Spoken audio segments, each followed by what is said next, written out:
Toda pregunta radical, todo suceso vital es radical, como es la muerte de alguien querido, una enfermedad, en un momento de la vida, evidentemente nos va a transformar, ¿verdad? Y tal vez la vulnerabilidad sea justamente esa, es decir, la vulnerabilidad es nuestra posibilidad o nuestra cualidad de transformación. Eso es la vulnerabilidad, o la vulnerabilidad, ¿qué es exactamente? Para eso hemos añadido la palabra siguiente, la trascendencia, porque creemos que hay algo más, ¿no? No es que creemos, la experiencia nos lo confirma que hay, ¿no? La vulnerabilidad es solo una condición humana, pero una condición que hemos de reconocerla, ¿no? El creernos que la muerte es algo que le pasa a los demás, como vemos en las noticias todos los días, muere gente y sigues comiendo y sigues haciendo tu vida, ¿no? Esa muerte de los otros, ¿no? Cuando toca cerca, efectivamente, como ha dicho Pilar, no es momento de hablar de oportunidades. Yo creo que tenemos que ir con cuidados y nos escuchar muchas personas con experiencia en acompañamiento, en orientación, en counseling o en logoterapia. Lo sabemos todos, hay un momento en el que la única cosa que se puede hacer es estar al lado de aquel que sufre. El mensaje es que el sufrimiento no se puede quedar en sí mismo, porque si no, nos quedamos con el peligro, ¿no? La palabra oportunidad viene de la crisis, ¿no? Que alguna vez hemos leído, ¿no? Que en chino lleva dos letras, ¿eh? Es peligro y es oportunidad, ¿no? Pues si nos quedamos en el peligro es que nos quedemos hundidos para siempre, que nuestra vida ya no tenga sentido, que no valga la pena seguir adelante. La oportunidad es que por obligación la vida tiene que reescribirse, hay que empezar una nueva etapa, una nueva vida que tendrá que ser en sus tiempos, cada uno tendrá que encontrar el momento. Entonces, verdaderamente, en el momento que estamos viviendo el sufrimiento, el mensaje que yo he aprendido es que el sufrimiento solo indica una necesidad de algo. El sufrimiento es imprescindible en la vida, implica la necesidad de cambio. Claro que de cambiar algo. Si la persona que quiero ya no está, la vida que he hecho hasta ahora ya no me vale. Los actores han cambiado, la finalidad ha cambiado, todo es diferente. Si yo no me pongo a escribirlo de esta nueva manera, hago una nueva narrativa, ¿no? Como se dice en duelo, ¿no? Yo me quedo estancado en ese sufrimiento. Y ese sufrimiento se cronifica. Y eso lo vivo en el hospital muchas veces. Hay más sufrimiento en las personas con el cáncer, no físico, no por el tumor, que tenemos tratamientos y hay morfina y hay muchas cosas, sino un sufrimiento del sentido de qué me queda por vivir y para qué, ¿no? Porque si de total puedo, ¿no? Entonces yo creo que es esencial transmitir el mensaje de que frente a la caducidad, frente a la pandemia, frente al riesgo actual que ahora en Latinoamérica están viviendo, como aquí hace 2 meses, que no sabemos a dónde va a llegar, ¿no? Y que nos puede tocar a cualquiera muy de cerca. Yo he conocido a alguna persona, por supuesto, infectados, pero varios médicos, algunos graves, ¿no? Pero esto nos puede pasar, ¿no? Pero es la idea de que frente a este sufrimiento, frente a esta crisis brutal, que es colectiva, que nos afecta absolutamente a todos, el sufrimiento nos motiva a cambiar algo. Entonces ahí es donde los que tratamos de estar cerca de, o que tenemos la experiencia, hemos aprendido ciertas cosas, esta experiencia, podemos ayudar a otros a buscar ese otro sentido posible que hay en esta situación. Ya, sí, José Luis, claro. Pilar, claro, es un sufrimiento, como lo dice José Luis, ¿verdad? El sufrimiento, bueno, cuando nos caemos y nos machacamos la pierna, tenemos que parar. El sufrimiento también nos hace parar, ¿no? Y en ese parar, entiendo yo que la vulnerabilidad está tan a flor de piel que seguramente piensas esta famosa frase, no estoy preparado. ¿Es que acaso se puede estar preparado para la muerte de alguien que amamos? ¿Es posible prepararse para eso? ¿O es posible prepararse para la propia muerte? Vaya, es que de esto la cultura, las escuelas no hablan, ¿no? Es decir, Exacto. nadie nos dice, pero es posible. ¿Tú cómo lo ves? Tú que lo has vivido así tan de cerca y compartes con otros padres. A ver, yo no estaba preparada. Cuando murió mi hija yo no estaba preparada. Yo había vivido de espaldas a la muerte, pero como en esta cultura en la que yo vivo, aquí en España, sé que hay gente en México escuchando esto, aquí vivimos de espaldas a la muerte. O sea, la muerte es un tabú, pero un tabú de los más tabús. O sea, ríete de cuando el sexo era un tabú. O sea, la muerte es el súper tabú. O sea, yo durante una temporada me sentí que yo representaba el tabú y la gente, o sea, no quería casi ni mirarme. Bueno, yo tampoco quería mirarlos a ellos porque no tenía fuerza, pero vamos, yo representaba la muerte de un ser joven y lo que nadie quería que le pasara. Entonces, eso me imagino, y después lo he ido viendo, que si hubiéramos estado, o sea, no puedes estar preparado nunca para decir, pero sí que se puede preparar, entiendo yo, en el sentido de vivir con la muerte de cara, mirando a la muerte, no teniéndola escondida, ¿no? O sea, yo pienso que en las escuelas, como decías, si decimos la educación integral tiene que llevar esto, porque realmente lo único cierto que tenemos cuando nacemos es que nos morimos. ¿Y por qué nos empeñamos en formar a todos nuestros hijos y nos gastamos dinero y dinero en que tengan una formación en inglés, en unos cuantos, no sé qué? Porque les haga falta. Muchas veces esas formaciones nunca la usan. En cambio, morir, seguro que se van a morir. Y que se les muera a alguien, seguro que se les va a morir a alguien.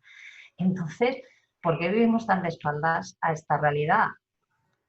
Pues hay que mirarlo, pienso, y es otra cosa de la que soy consciente y que he aprendido ahora, que hay que luchar por una normalización de la muerte, pero no como la muerte, como la señora esa de negro que venía así con la guadaña, que era para mí, eso, la muerte. O sea, es que no la querías ni mirar, sino precisamente como dice Mar Cortina, que es una especialista en este tema y he tenido la oportunidad de conocerla, o sea, cuanto más consciente vives con la muerte, vives mejor, porque realmente eres consciente de tu finitud y de tu sentido en esta vida. Entonces, o sea, vas posponiendo la muerte, ya lo haré, no lo hagas. Si es que a lo mejor mañana ya no estás y no lo puedes hacer. Entonces, el vivir con esa presencia, pero no una presencia traumática, sino motivadora, pienso que es una forma de vivir que te da alas, porque te hace aprovechar y dar sentido a tu vida desde ya, desde ahora, que es lo único que hay.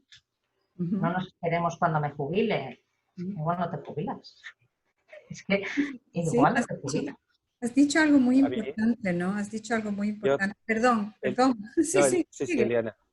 No, me gustaría solo añadir que yo creo que no se trata de prepararnos para la muerte. La muerte da sentido a la vida. No, si pensamos una vida que no acabara nunca, nunca haríamos, ¿no? Víctor Frankl nos lo ha recordado también y todos lo sabemos. Se trata de prepararnos para la vida. Y estas oportunidades, eso sí que es una oportunidad. Cuando vives esta experiencia, yo ya no puedo ser el mismo. Si no pierdo la oportunidad.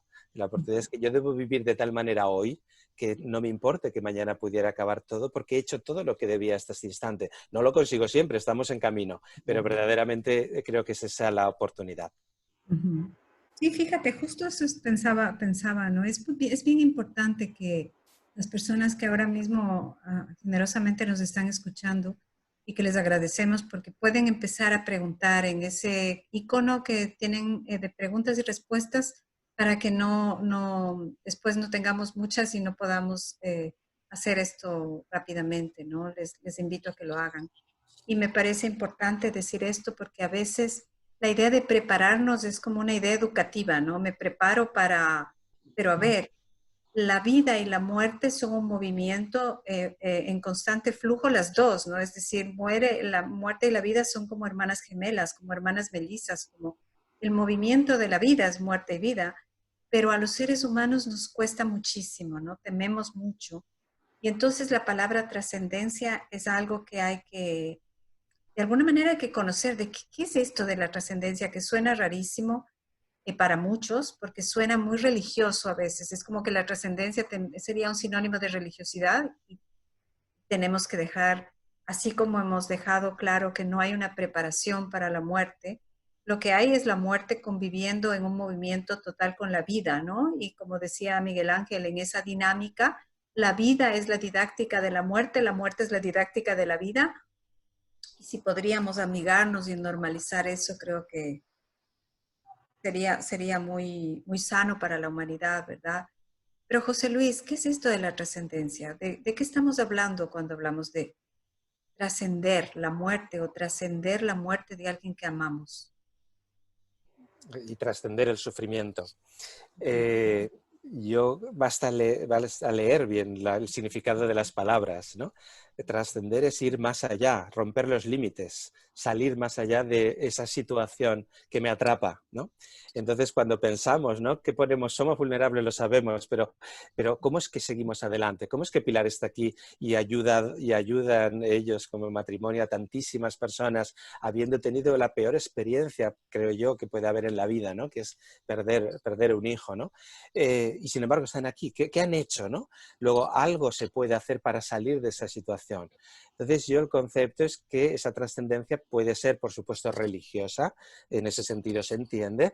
Creo que Víctor Frankl, no sé si es el motivo, quizá alguien me podrá transmitir, él usa la palabra autotrascendencia, quizá para distinguirla, en el sentido de que la autotrascendencia es esencial, es decir, el sentido de la vida no está en mí, el sentido de la vida está en algo que está fuera de mí, que puede ser un proyecto vital, puede ser una persona a la que amamos, puede ser Dios, por supuesto, puede ser ese objetivo de la vida, ¿no?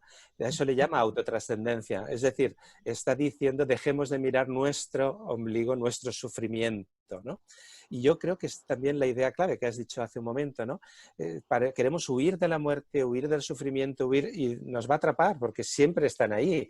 En realidad la vida es cambio y como es cambio, el cambio nos genera una necesidad de perdemos la estabilidad, el equilibrio, la paz, ¿no? Pero es la única manera de crecer como personas, como seres humanos y como evolución y, por supuesto, como humanidad, ¿no? En ese sentido, en mi corta historia también de crecer yo como persona. Entonces, cada sufrimiento que tengo es un recuerdo de que algo no está funcionando bien, debo cambiar algo. Si yo estoy atado a muchas cosas, evidentemente, si las pierdo voy a sufrir. Tendré que preguntarme a cuántas cosas estoy atado y cuántas debo estar, ¿no? O como yo decía una vez, ¿no? Es decir, cuando muere una persona que quieres, se rompe ese lazo. Y dice, pues quizá lo mejor sería no atar lazos, ¿no? Y así sufriríamos menos. Quizás es todo lo contrario. Lo que debemos hacer es atar muchos lazos con muchas personas. Cuando uno se rompe, tenemos todos los demás lazos que nos permiten seguir adelante. En la medida que soy capaz de dejar de mirar mi sufrimiento, alzar la vista y ver que los que me rodean también sufren y yo puedo tratar de aliviar su sufrimiento, aunque yo crea que no tengo ni siquiera esa capacidad, pero lo consigo. En ese momento he trascendido el sufrimiento y he dado otro sentido a esa situación. Mira, es importante, creo yo, comprender la profundidad de lo que acabas de decir, porque a veces nos quedamos en las palabras, ¿no? Y lo que acabas de decir es tremendamente hondo para la humanidad, para las personas, para todos, ¿no? Esto de, lo digo porque estamos en una sociedad más bien que propugna el individualismo, ¿no? Es decir, el yo. Y este yo, que además para ser yo tiene que apegarse, es decir, acumular cosas para tener un yo más grande, un yo más importante, un yo más exitoso, un yo más famoso. Pero llega la muerte y te dice, fuera todo eso porque te vas a enterrar sin nada de todos esos adornos. Y todo ese individualismo no funciona frente al sufrimiento. Lo que tú has dicho es, cuidado, ese individualismo que te están diciendo tal vez nos estás llevando al apego, que es justamente un sufrimiento extremo porque no me quiero desapegar. Y entonces ahí, Pilar, el tema de la trascendencia, el de salir de uno mismo, el de salir de un dolor, de la queja, de decir, ¿por qué a mí? ¿Por qué me pasa esto a mí si yo soy buena persona? O ¿por qué un hijo, no? ¿Por qué una hija? ¿Por qué no un abuelo que es más justo? Volveré a ser feliz, nunca más seré feliz, me dará vergüenza sonreír, me iré a una fiesta y me sentiré culpable de sentir alegría porque no está...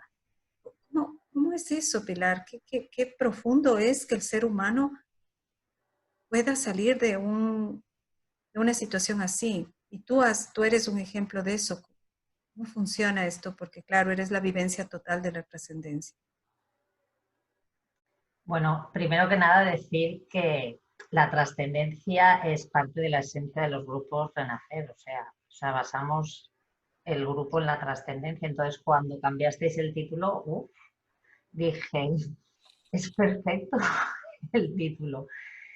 Y realmente Es así, es así. O sea, cuando se murió mi hija, yo realmente me sentía la persona más desgraciada del planeta y, bueno, siempre eres capaz de mirar incluso a tu lado y relativizar eso, ¿eh? Pero bueno, te sientes eso, que no vas a poder, hasta que yo tuve la suerte de encontrar, fluyeron todos los caminos y encontré el grupo Renacer y entonces me di cuenta que Renacer pone la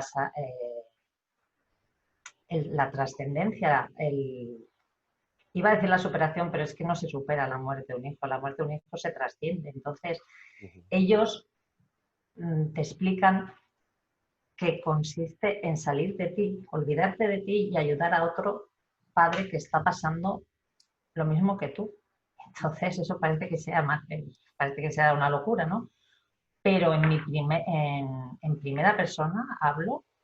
O sea, a mí lo que me ha hecho trascender ha sido salir, o sea, lo que me ha hecho trascender es salir de mí. O sea, en el momento que yo empiezo a pensar que hay otro padre delante de mí que está pasándolo igual de mal que yo, y yo sé el sufrimiento que está pasando, no me lo tengo que imaginar, como me decía mucha gente, es que no me lo puedo ni imaginar, es que no te puedes ni imaginar. Yo con ese padre no me lo tenía que imaginar, sabía qué sufrimiento estaba teniendo. Y cuando después de intentar, porque te olvidas de ti por un momento y le intentas ayudar, de repente dices, uy, y ves que sonríe o que dice, vale, me ha valido el rato este contigo, me ha ayudado. Entonces, o sea, como que el corazoncito se te va esponjando, ¿no? O sea, como que esa cosa que está ahí tan comprimida, porque realmente te comprime, estás físicamente aterida, ¿no? Entonces, como que se te relaja un algo y es como una ráfaga de aire fresco, ¿no? Ver esa cara de esa persona y dices, uff.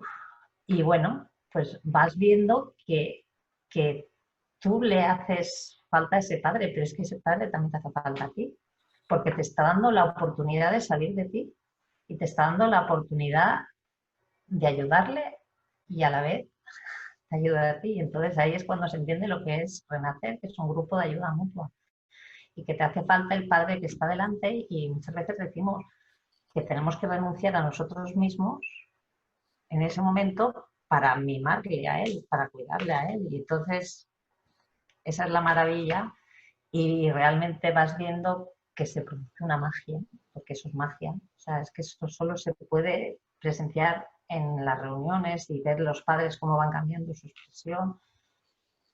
Y al final es que es un amor que circula en el ambiente, que viene influenciado por nuestros hijos que están ahí, que son los que te dan la fuerza para hacer eso.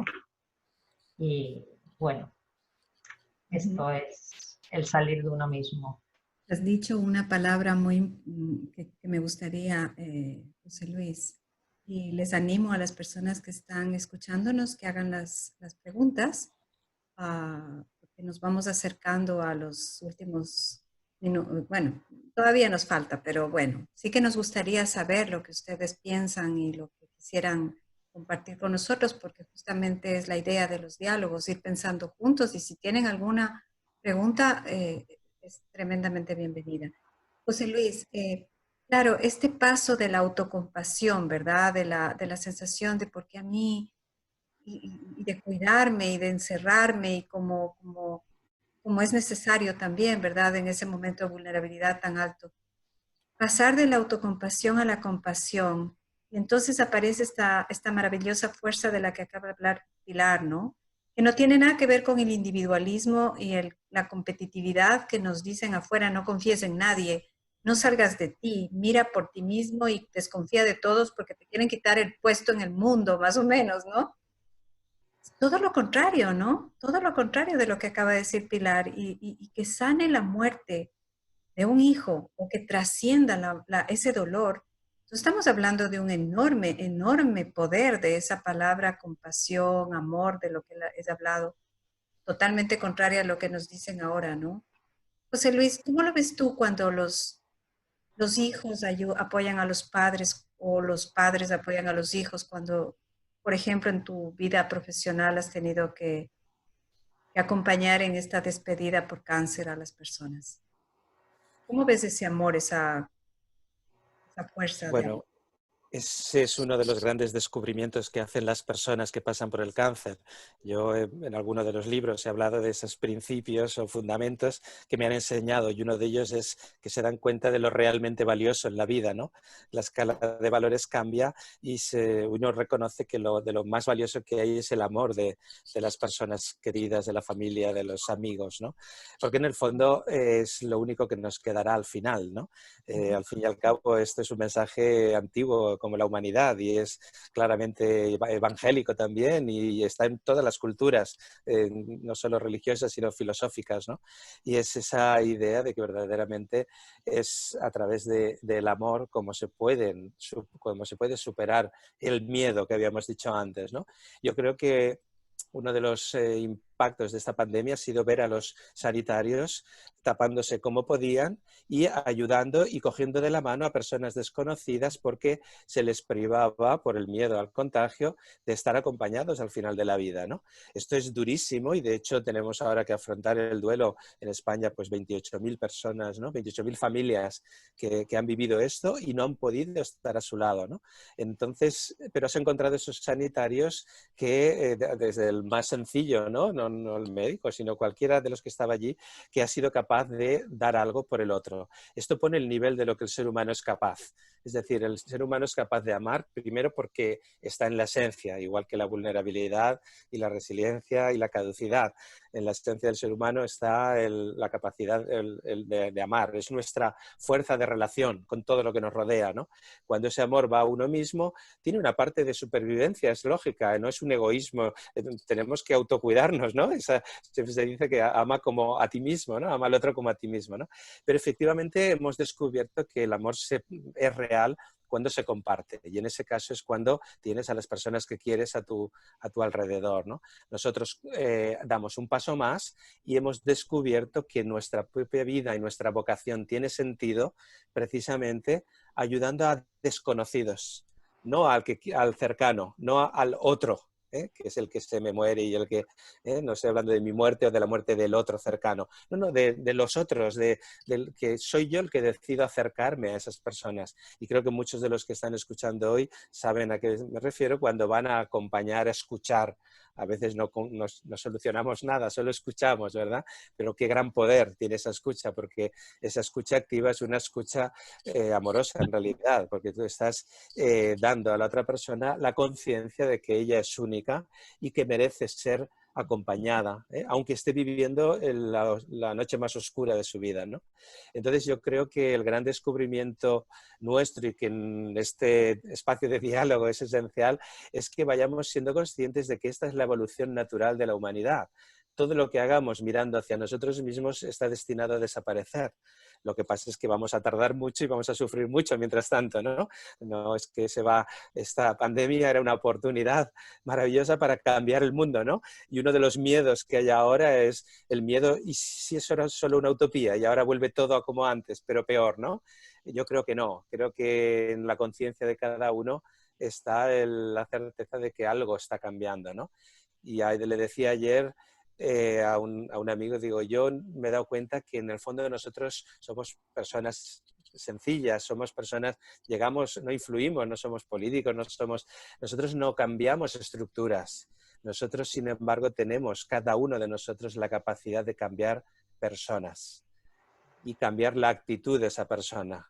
Este paciente que fui a ver ayer y que una amiga me pidió que fuera, le hemos estado escuchando y nos daba las gracias. Hoy era otra persona, con el mismo cáncer, el mismo problema, el mismo miedo de lo que puede ocurrir y la misma incertidumbre de si morirá de esto.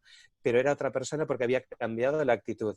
Gracias a él, es él quien lo ha tomado la decisión, pero porque hemos sido como esas enzimas, ¿no? Que ayudamos a que se produzca una reacción, ¿no? Entonces creo que esa es nuestra gran tarea y de esto que estamos haciendo ahora, para que seamos muy conscientes de que eso puede cambiar la vida de estas personas, que a su vez cambiarán las estructuras y el mundo cambiará, sin duda.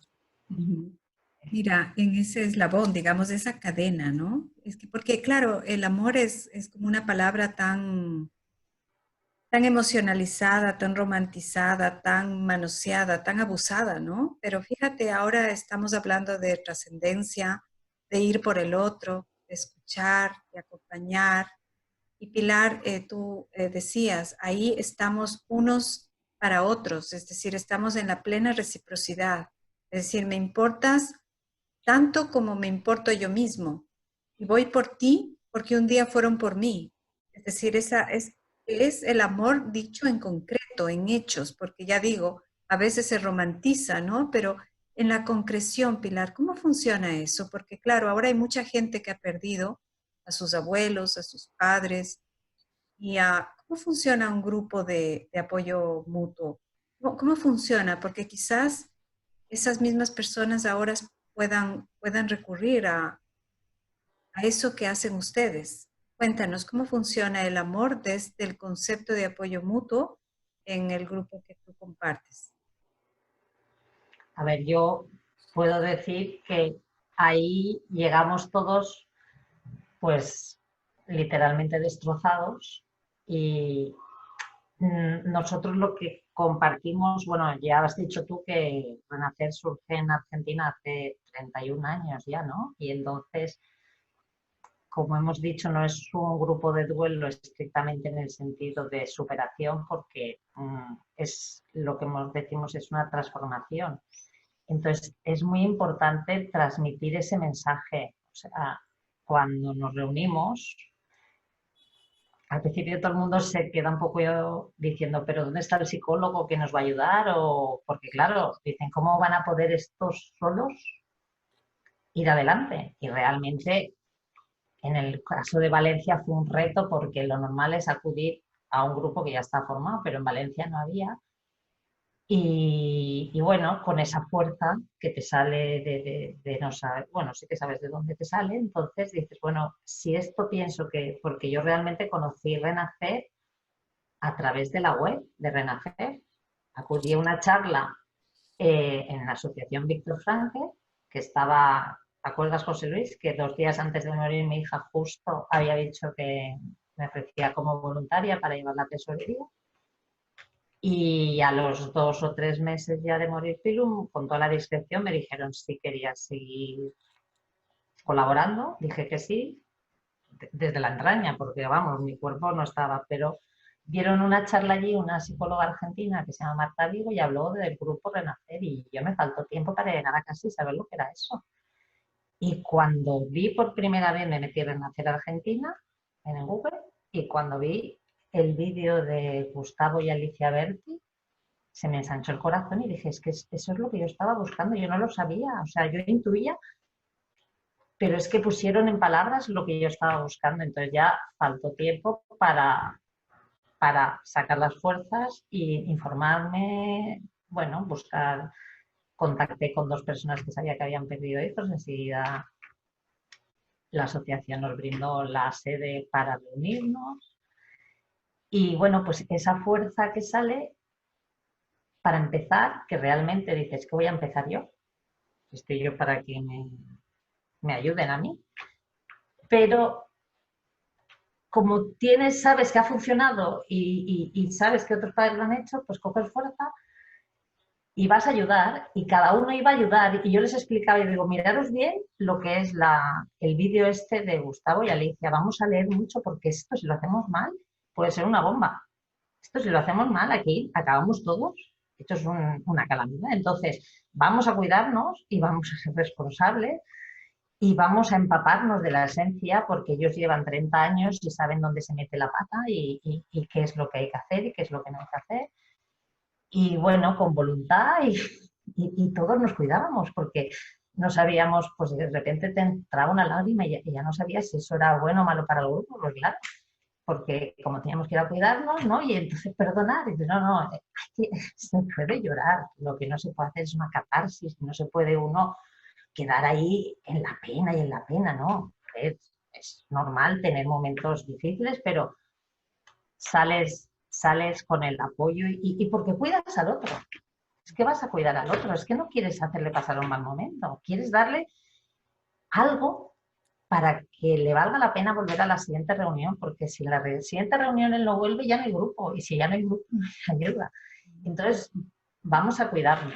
Y aprendes, y después de, pues ha hecho 2 años que está el grupo de Valencia, y después de ver la gente que ha ido pasando, vas viendo las caras, y llegamos allí con unas caritas, y bueno, y ahora ya ves la sonrisa, la motivación, la salida hacia afuera, la gente se necesita dar más. O sea que cuidarnos mutuamente, cuidarnos cuando sufrimos, cuidarnos cuando estamos en un mal momento, realmente es en tu vida un hecho. Es decir, cuidar sana. Sana. Servir, sana, servir. Al final es el servir a los demás, y es que ese es el mensaje, y renacer es servicio. Y hay gente que cuando descubre esta dinámica, el grupo a lo mejor se le queda corto, entre comillas, y acude a más servicios. Y entonces, porque realmente es donde encuentras la renuncia en ti, y encuentras pues que la ayuda. Es así. Esa es una frase yo creo que dice mucho, ¿no? José Luis, ¿qué te parece? Porque además, digo yo, es el fondo de tu profesión, es el fondo de la mía también, y tal vez es el fondo del ser humano, no solo de las profesiones, ¿no? Es decir, ir por el otro, ir a por el otro. Eso que llamamos trascender del yo para ir por algo y por alguien a quien cuidar, por alguien a quien amar, o por una obra en la cual entregarnos con pasión, etcétera, ¿no? José Luis, ¿cómo ves tú este tema porque ahora estoy leyendo ya las preguntas, ¿no? Entonces, hay una pregunta interesante aquí que me gustaría trasladarla a ti directamente, y tiene que ver con esto, ¿no? Y dice, trascendemos cuando por amor nos olvidamos del dolor para ayudar a otro, es decir, trascendemos cuando vamos por el otro. Cuando tú estás en tu vida profesional, a veces puede ser muy cruda, ¿verdad? ¿Existe eso en el médico? ¿Existe eso en la enfermera? ¿O son meros profesionales que técnicamente están entrenados para ir por el otro? ¿O hay esa misión, esa vocación profunda ahí que ahora quizás la pandemia nos ha planteado, ¿no? Profundamente nos la ha planteado. ¿Cómo lo ves tú, que eres médico de tantos años? Bueno, vamos a encontrar personas de ambas clases, ¿no? El que es muy técnico y necesitamos que lo sea y sepa operar muy bien, ¿no? Pero claro, cuando hay que hablar con el paciente o la familia es mejor que vaya otro, porque no tiene quién sabe cuántas preguntas vitales no se ha hecho y las ha pospuesto en su propia vida, ¿no? Pero en general, efectivamente, cuando estás cerca de personas que están sufriendo por enfermedad, o ahora por los miedos, ¿no?, que está generando la pandemia, verdaderamente es donde se pone en evidencia que uno no solo puede tener esa parte científica, tiene que tener esa parte humana absolutamente al mismo nivel, ¿no? Porque si no está siendo muy pobre lo que da, ¿no? Eso llega a un punto de vocación, y es cierto, y ahí encontramos esas personas que sin más preparación que su experiencia son capaces de dar a los pacientes y a quien sufre una palabra que yo siempre digo que es clave en cáncer, que es la esperanza, ¿no? No se puede seguir viviendo si no hay esperanza. En el momento que uno ha perdido la esperanza, ya, ¿para qué seguir viviendo? Como digo, ya a veces ya está muerto antes de morir realmente, ¿no? Entonces, verdaderamente, la cuestión es que cuando se acerca al final de la vida, y leía una pregunta, ¿no? ¿Y por qué los abuelitos, los viejitos están siempre ya pensando en la muerte? Cuando uno está pensando, solo, lo único que está haciendo es que se está encerrando en sus pérdidas, en sus límites, en lo que ya no le queda, ¿no? Cuando verdaderamente la vida solo se puede vivir con plenitud en el presente. Y cuánta gratitud deberíamos tener en el día de hoy por todo lo que ya hemos vivido y por lo que somos, ¿no? También Viktor Frankl nos dice, ¿no?, que en los graneros del pasado queda para siempre lo que hemos vivido, y eso nunca nadie nos quitará, ¿no? Entonces yo creo que puedo operar muy bien, pero si no soy capaz de transmitir a esta persona que sufre que su sufrimiento también tiene un sentido, me estoy quedando corto, no le puedo dar suficiente motivo, ¿no? Cuando tú ves que esa persona reacciona pone buena cara aunque está sufriendo, porque tiene a su familia familia cerca y quiere aliviar el sufrimiento de los demás, te das cuenta que esa persona ha usado ese recurso que todos tenemos, vulnerable pero trascendente, ha trascendido. Nadie se lo tiene que explicar, ¿no? A mí me encanta en los talleres de cáncer que hacemos para familiares, que vienen a escuchar a ver qué les podemos, ¿no? Como estas preguntas, dame respuestas, ¿no? Y les pedimos que cuenten su experiencia. Y cuando han acabado no les damos respuestas, les decimos, a ver, ¿qué piensas que ha dicho esta persona? ¿Tú qué le dirías por lo que tú has vivido? Y entonces ellos mismos responden a otros familiares y de pronto se produce una transformación. Están trascendiendo su sufrimiento, su motivo de ir allí porque no saben qué hacer, porque se han dado cuenta que su experiencia les permite aliviar el sufrimiento del otro porque ellos eso lo han vivido, lo han cambiado. En ese momento se ha hecho la terapia, y no ha habido ningún psicólogo ni ninguno de nosotros que ha realizado eso, ¿no? Esto está al alcance de cualquier ser humano, de cualquier persona, y ya digo, creo que es nuestra labor poner de relieve. Esto no es una ilusión, una utopía o algo para quien tenga ideas religiosas. Por supuesto, eso ayuda muchísimo más también, pero cualquier ser humano con conciencia tiene la capacidad de darle la vuelta y transformar eso. Y eso acaba siendo una vocación, y es lo que nos da sentido a cada día, y por eso estamos hoy nosotros aquí. Mira que sí, ¿no? Es una buena manera de ir terminando este diálogo. El subrayar lo que acabas de decir, ¿no? Estoy aquí leyendo las preguntas y bueno, hay algunas que evidentemente por tiempo no podemos responder. Les agradecemos mucho su interés, pero de verdad por el tiempo no es posible. Pero tomando y retomando tus palabras, José Luis, voy a enlazar con 3 preguntas que hemos recibido, ¿sí? Y es sobre el tema, claro, este tema de la muerte como tal, la muerte como esta pregunta radical, este abismo que se abre frente a los pies y nos deja impactados por el abismo que representa. Pilar, si la palabra que tú dices, no se supera la muerte, se trasciende un dolor. Esa trascendencia, ¿sería un ejemplo de que podríamos superar todo lo demás? Es decir, de tu experiencia, por ejemplo, situaciones que otros miran como traumáticas, dentro de esta experiencia que has tenido tú, ¿es que acaso cognitivamente minimizas? Por ejemplo, dices, no, bueno, a mí ya me pasó lo peor, así que no pasa todo lo demás, o no funciona así. Porque la pregunta que nos hace Ernesto es, si es posible superar la muerte, quizás es posible superar todos los eventos traumáticos. ¿Qué dirías tú? Pues creo que sí. Creo que sí, sí, se puede.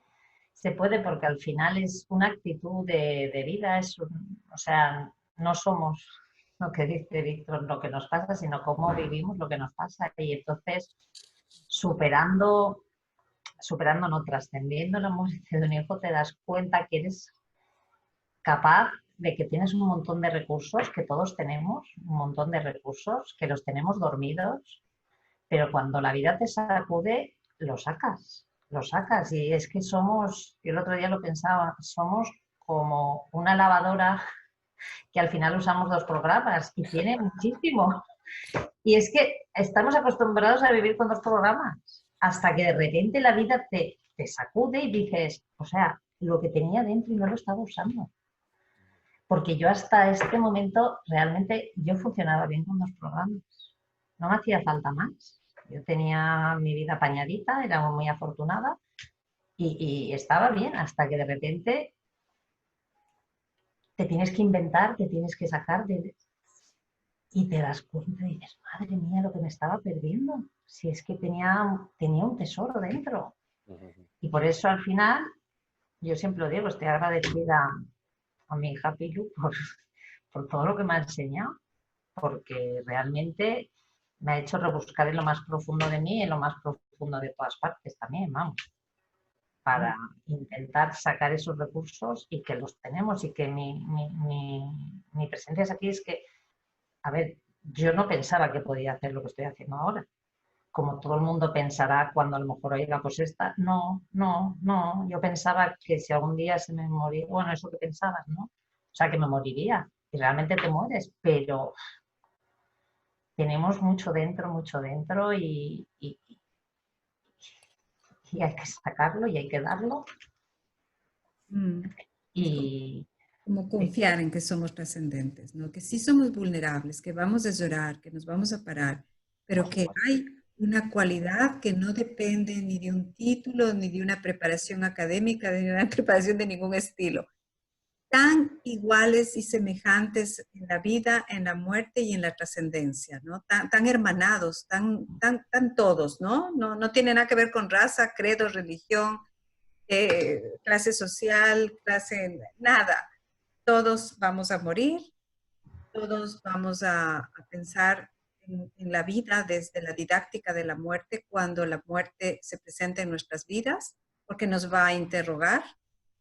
Y todos tenemos esa trascendencia que también nos impacta directo cara a cara con el amor, ¿no? Con el amor ya no romantizado, sino con el amor frente a frente, así, carnal, específico, concreto, en la misión de médicos como José Luis, en la vocación de esas enfermeras a las que hemos aplaudido, a esos médicos a los que hemos aplaudido, en personas como Pilar, que están cuidando a otros, en todos esos actos concretos de cuidado, ¿no?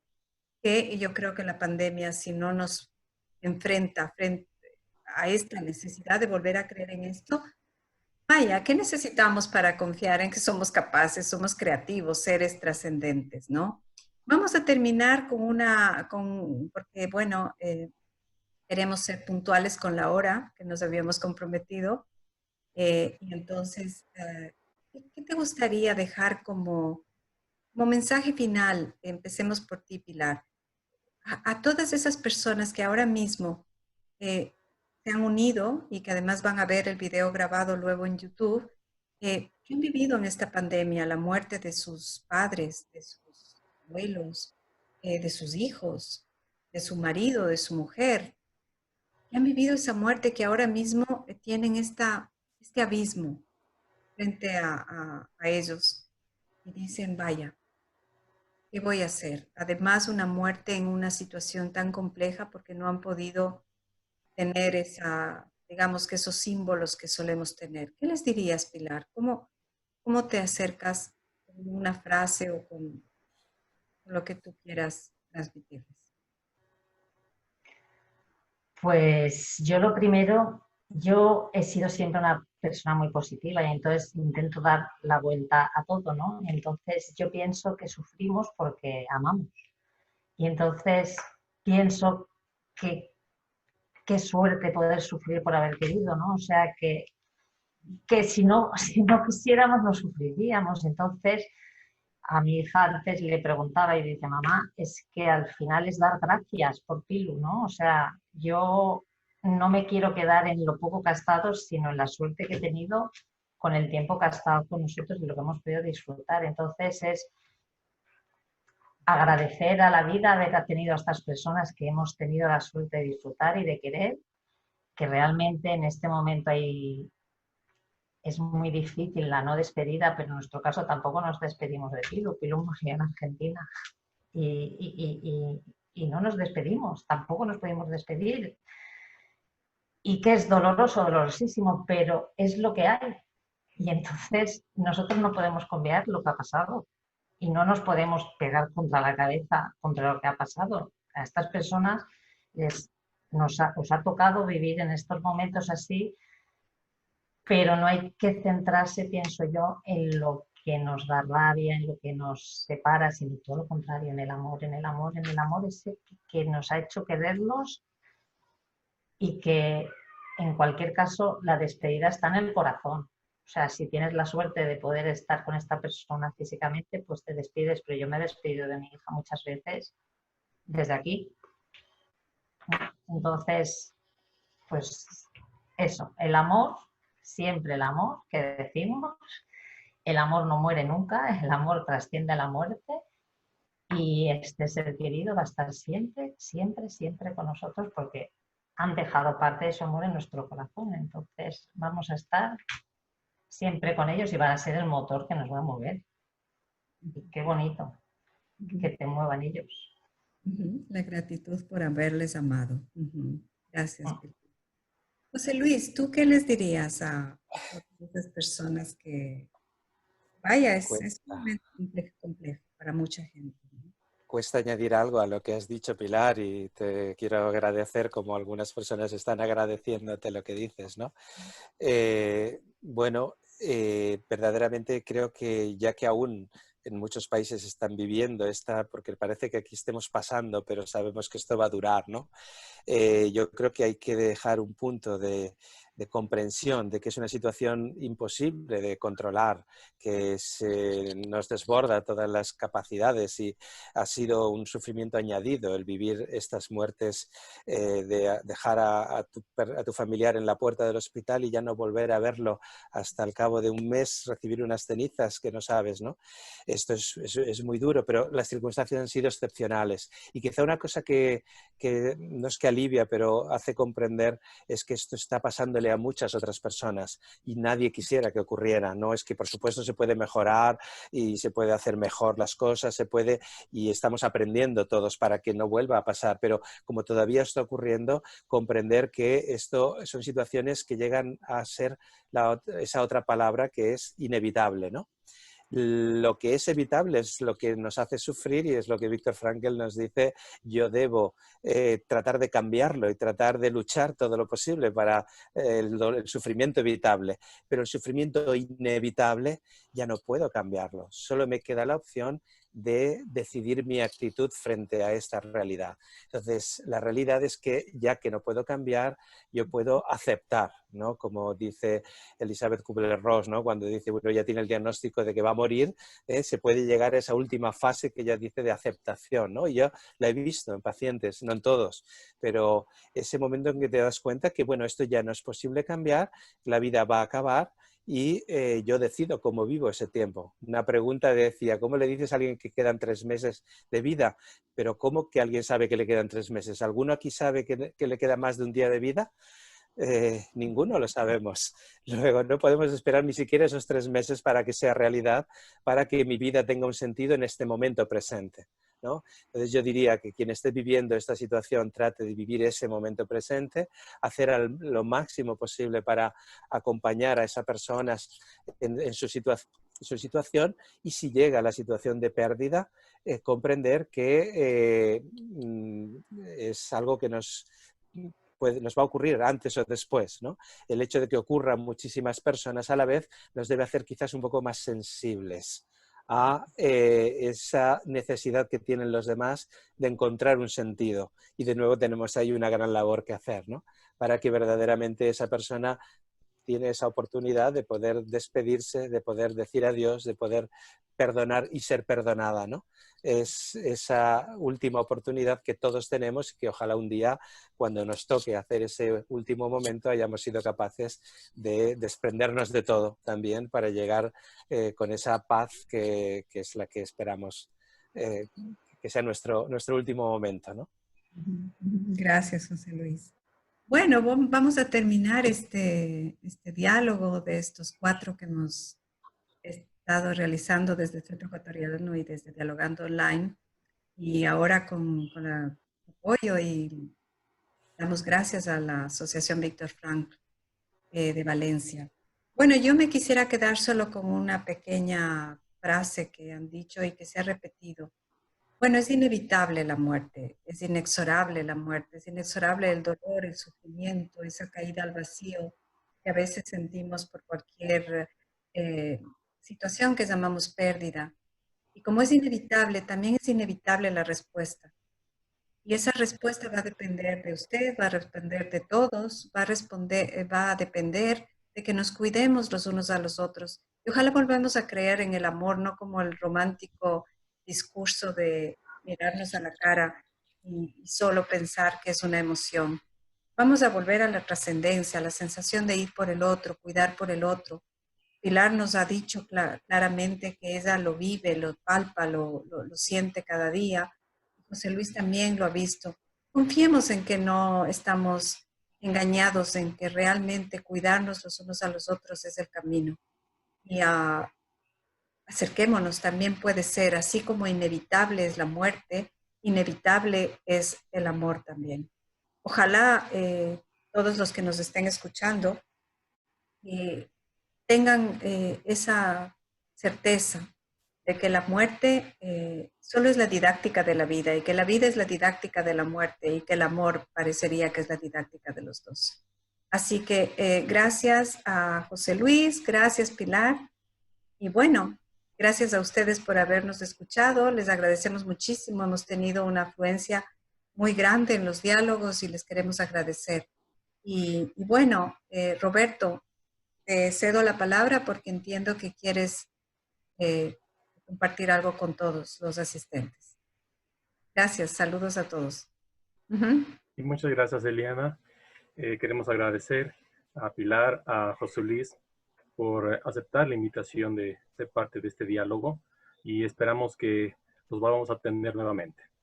Sin duda, sus ideas, sus criterios, sus experiencias nos han hecho reflexionar bastante en este conversatorio. Les agradezco bastante.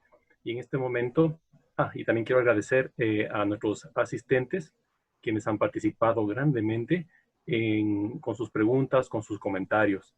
También hemos tenido algunos comentarios en el chat muy interesantes, agradeciéndoles a ustedes bastante sobre las reflexiones que han hecho hoy y les han hecho reflexionar también a ellos. Les agradecemos mucho, igualmente a Eliana, también por ese excelente trabajo como moderadora en este encuentro virtual. Voy a compartir en este momento pantalla con información muy interesante para nuestros espectadores. ¿Ok? Gracias. Oh, gracias. Bien, les recordamos que el Centro Ecuatoriano de Logoterapia tiene el objetivo de formar y buscar la reflexión en cada una de sus actividades, por lo que pueden hacernos llegar sus sugerencias o proponer temas de conversación a futuro. Si desean ver los diálogos previos, pueden ingresar al canal que lo tienen en su pantalla. Es un canal de YouTube llamado Intervalo. Ahí también van a encontrar el diálogo de hoy para que lo puedan visualizar nuevamente. También les recordamos que si desean ser parte de alguno de nuestros cursos, talleres o formaciones online y también talleres presenciales en logoterapia, nos pueden escribir y con gusto los atenderemos a la siguiente dirección electrónica: ceecuatorianologoterapia@gmail.com.